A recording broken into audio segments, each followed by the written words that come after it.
Welcome to the Slop Temple. We pray this video helps. In this video, I will explain how to play Foursquare. First, you'll need a court, which is a large square divided into 4 equal smaller squares.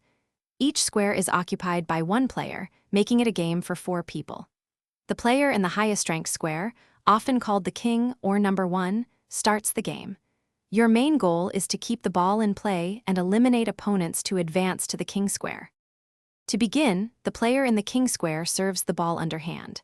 The serve must bounce once in their own square, then once in any other player's square. After the serve, players hit the ball with their hands, ensuring it bounces only once in their square before being hit to another. The ball must land within the lines of an opponent's square. Keep the rally going by hitting the ball to any other player.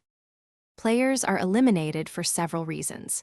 If the ball bounces twice in your square before you hit it, you are out. Hitting the ball out of bounds or letting it land on any of the court lines also results in elimination. Additionally, hitting the ball with 2 hands or catching it is a foul. When a player is out, they exit the court, and everyone behind them advances 1 square. To improve your game, practice hitting the ball with consistent force and aim. Good communication with your fellow players can also prevent confusion during fast-paced rallies.